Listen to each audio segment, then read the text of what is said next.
What's up guys, it's Everything Mel Improvement here, back with another awesome video. And I see this problem which is unbelievably prevalent for us in our 20s, which is that our parents cannot comprehend our struggles, and rightfully so. They were raised in a time where social media didn't exist, where houses weren't $500,000, where depression rates were much lower. I believe our time, here in 2023, in our age range, the depression rates are possibly the highest they have ever been in, throughout history of all time. They were raised in a time where a college degree did set you up towards financial success, and I even believe now in 2023 the average salary for a college graduate is around $55,000, and even 55 grand 5 years ago, before COVID happened, would have not been bad money. But now, where inflation is through the roof, household items in the past couple of years have exploded in price. Food has exploded in price. 55 grand is not that much money. A common problem that us young adults have is honestly that our mental health is fucking shit. We spend hours and hours a day on social media following the top 1%, them showing off their exotic cars, their beautiful women, and on the surface everything looks perfect. They look like they're full of success, or so we think. Or we come across beautiful women that are simply out of our reach because they have thousands of followers and their perceived value is much higher than our perceived value, and there's a 99% chance they simply do not know about your existence. And even if they did, they probably would not like you, or you wouldn't even like them either, because beauty is much deeper than your looks. They have thousands of followers. The more followers they have, the more high value dudes that they have in the DMs. So you almost get this feeling of incompetence, and when you feel incompetent, your mood goes down, and when your mood is down for a prolonged period of time, your mental health takes a toll. And when your mental health takes a toll, it's just a matter of time until you start showing symptoms of depression. And when you feel hopeless, everything in your life suffers: your work, your exercise, your relationships, your sleep. As you can very clearly see, once we analyze all of these things, all the different pieces start connecting and everything starts to make sense. Another reason that is equally is that we are lacking in true social connection. We don't really feel the need to get out of the house and meet new people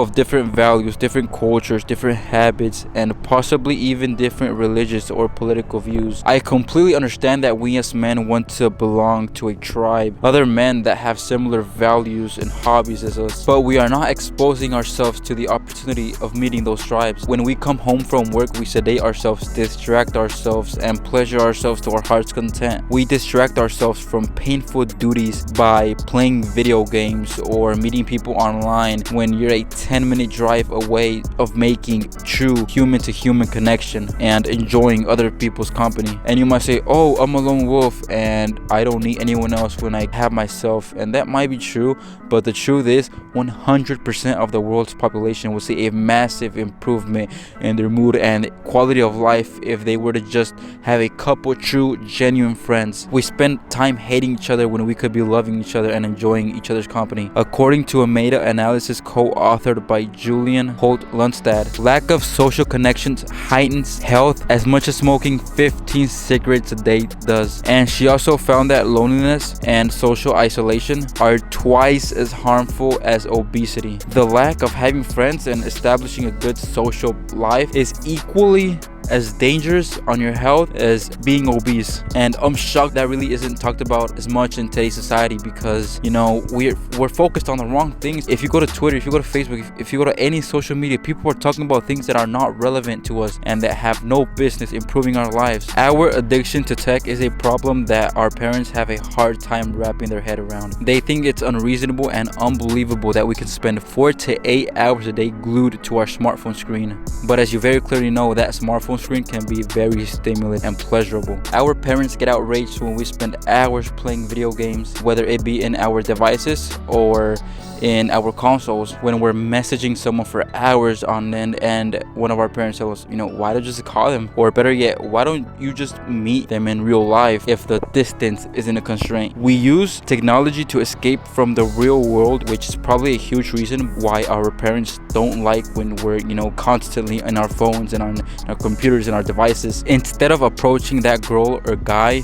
we would rather just message them on social media and be surprised when they don't respond to us. There's a 99% chance someone is going to give you a response when you approach them in real life, and there's a way lower chance someone is going to respond when you message them on social media, because they probably have a lot of messages if they're an attractive person. And the irony here is when your parents were introduced, or if you introduce them to smartphones, they very quickly get, immersed in the technology. This is obvious because, everyone can get addicted to technology. There's older people who are addicted to TikTok, to Facebook, to YouTube Shorts, to Twitter.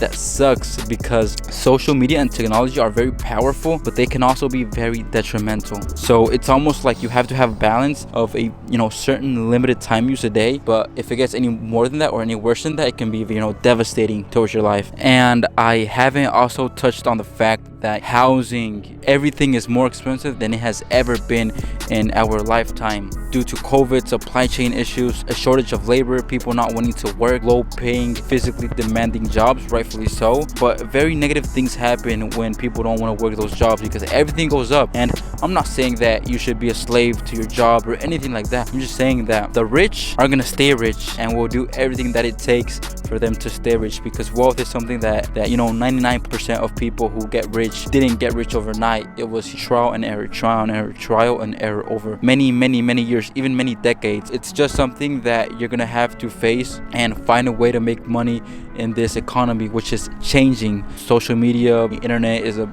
big way to do that. It has a kind of tough entry, but once you figure it out and you do the right things in order to grow your influence, you pretty much created a source of passive income like YouTube. I hope that one day I can make a living off of YouTube, and even better yet, full time, because this is what I truly love to do. So let's, instead of being angry and resentful that our parents don't understand our struggles, try to empathize with them. They were raised in a time where if a freaking Big Mac was 65 cents, the combo is like what, $8 to $10. This is everything I wanted to talk about in today's video. I hope you guys liked, comment, and subscribe, and I'll see you guys next week with a banger topic. This is something, or my next video is a topic that I really wanted to talk about that hopefully can change many lives. And I'll see you soon, guys.